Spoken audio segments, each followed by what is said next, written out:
Now let's see how to use Thunk middleware in React application. For that, first we have to install two packages. I will open terminal. I will click on this plus symbol and I will open new terminal. Inside this first package I will install is Axios. Here I will write npm I Axios, and this package is used to do GET request from API endpoint. But now we are using our Redux DevTool extension, and if we try to install some packages, we will be having version conflict issue. So here again I will be adding legacy hyphen peer hyphen deps. If you do not want to add this flag, you can just uninstall your Redux and you can install fourth version of Redux. I will hit enter. Now this package will be installed. Then next I have to install Redux Thunk. I will remove this. Instead, I will be writing Redux-Thunk. Hit enter. Now this package is also installed. Using Axios, we can do GET request from API, and this Redux Thunk is nothing but our middleware, using which we can define action creator in our application. Now first, I will open package.json. Inside this, you can see we are having Axios as well as we are having our Redux Thunk. Now once this installation is done, I will open products action.js, where I am going to define my action creator. And till now we have seen action creator was returning action. Now this action creator, which we are going to create using Thunk middleware, that will be returning function, and that function does not have to be pure, which means that function can have side effects. So below this action creator, I will write export const. Here I will write fetch products.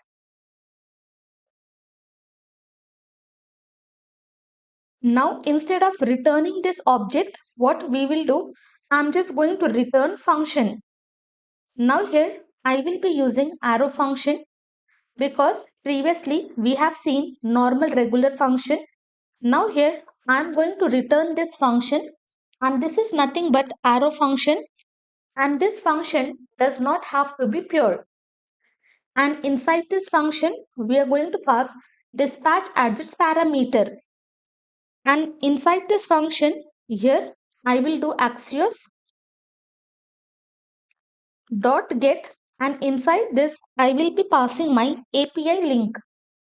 So in Google I will type Fake Store API, click on this link, scroll down, open this products. From here I will copy this link. I will come here and inside this I am going to paste. If my request is successful, then inside this response I will just come down. I will simply log this response. But if I am having any error, I will write error. Then simply I will log this error. Okay, successfully I have done GET request to my API. If the data is fed successfully, I will be coming inside this then handler. If I am having any error while fetching the data, then I will come inside this catch block. But what I want, as soon as my action is dispatched for fetch products, first I just want to load the data, which means I have to dispatch my fetch request. So below this, I will be writing dispatch. Inside this, I will be calling this fetch request.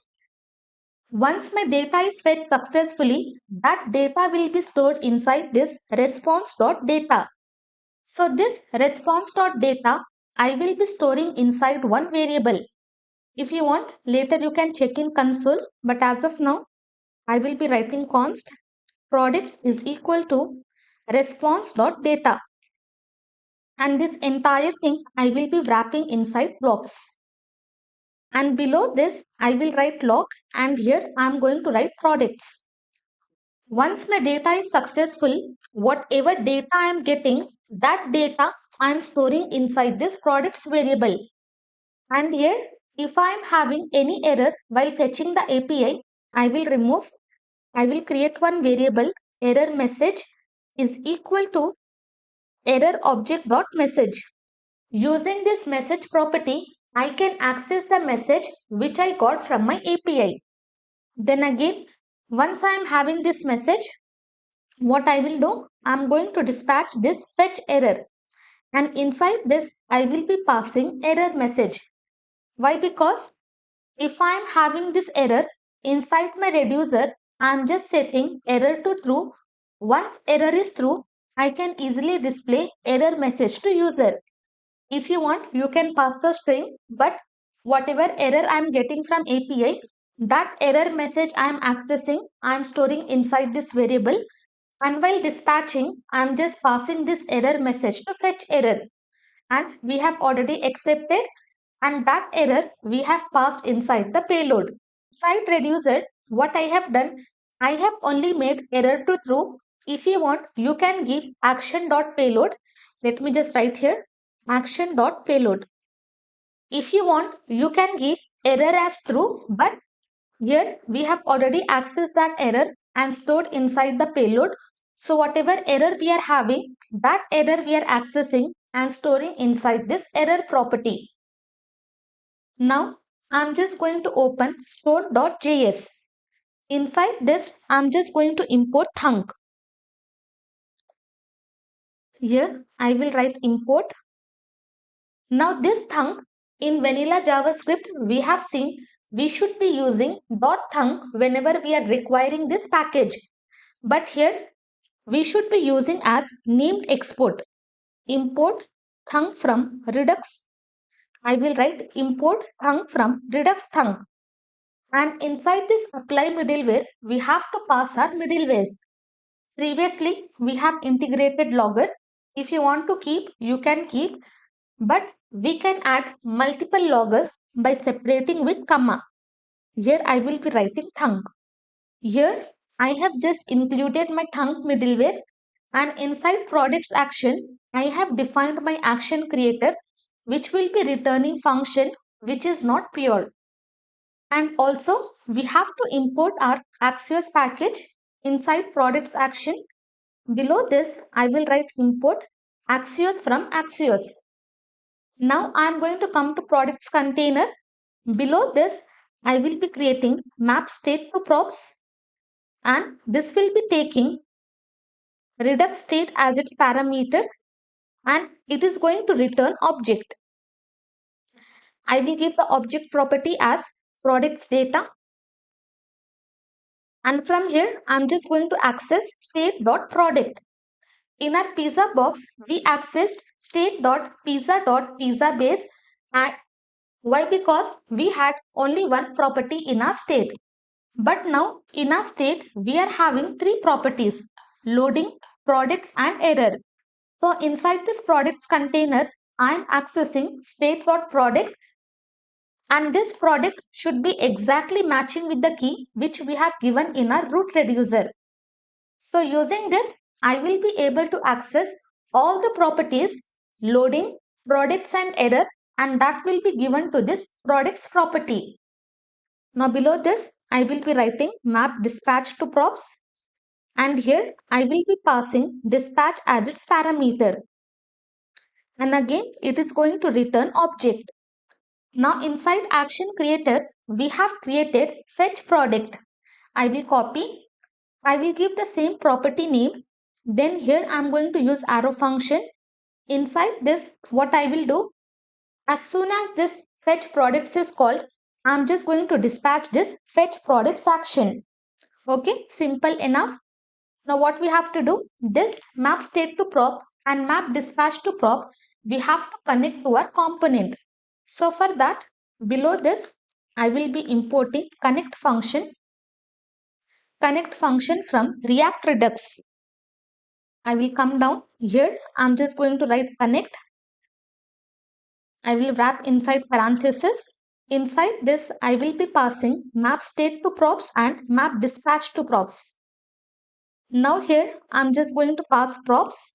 Below this, I will write log. Simply, I'm just going to print log. Now we are having our previous component rendered.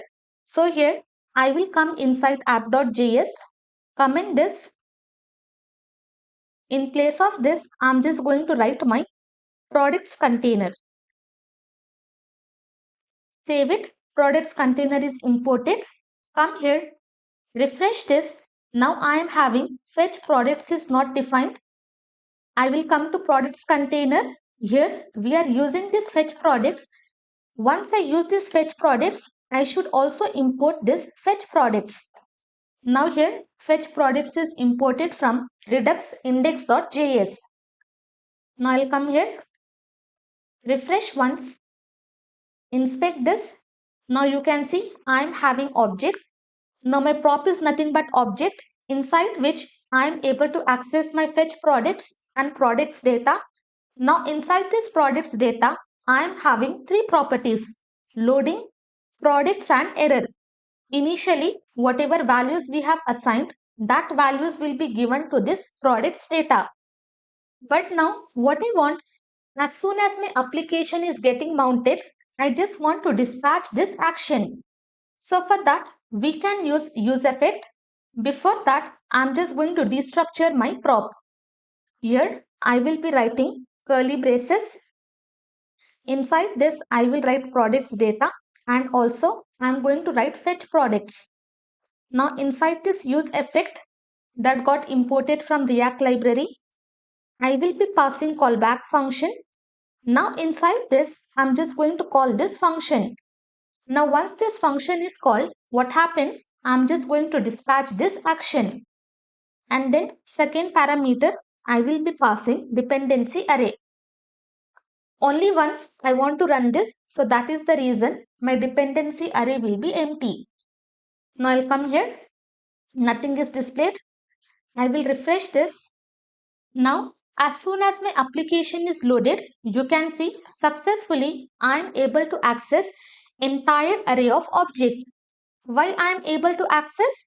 Because as soon as my application is loaded, I am calling this function which in turn dispatches this fetch products action.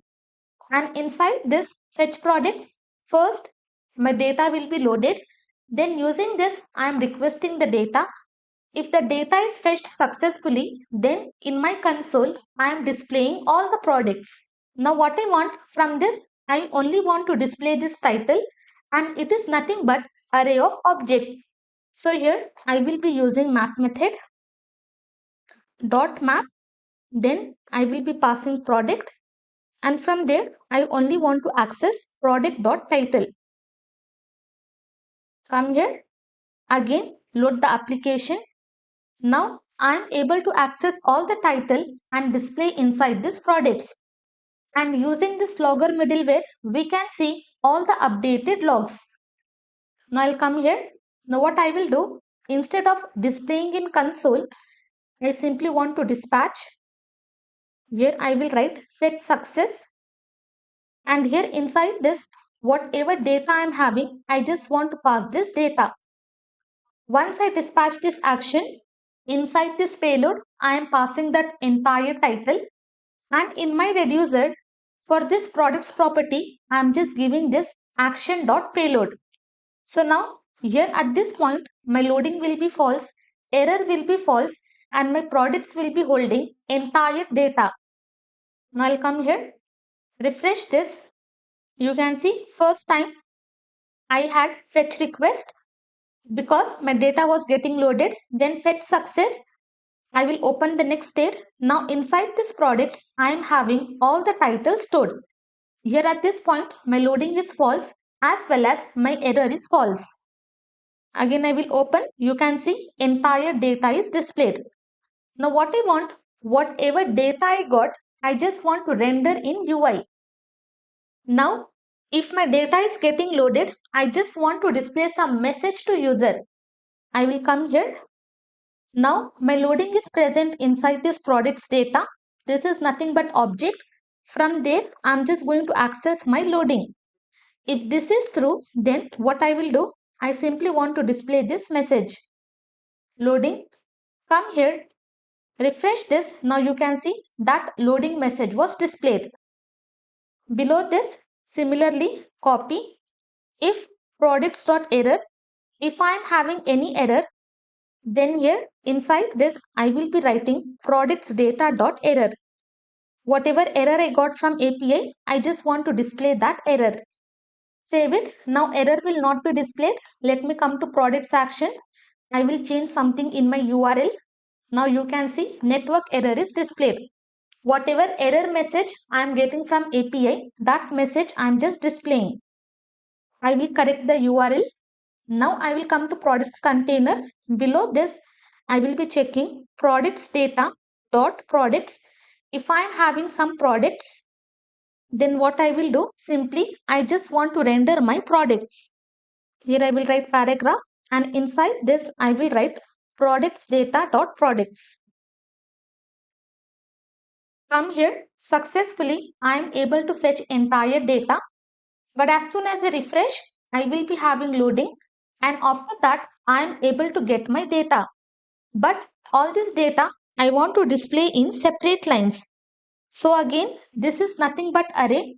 So for this, I will be using map method. Inside this, I will pass title. Then here inside paragraph, I just want to display title. Okay, if you do not want, you can just ignore this step. But here, one by one, I will be having my result. This is how we can apply Thunk middleware in React application.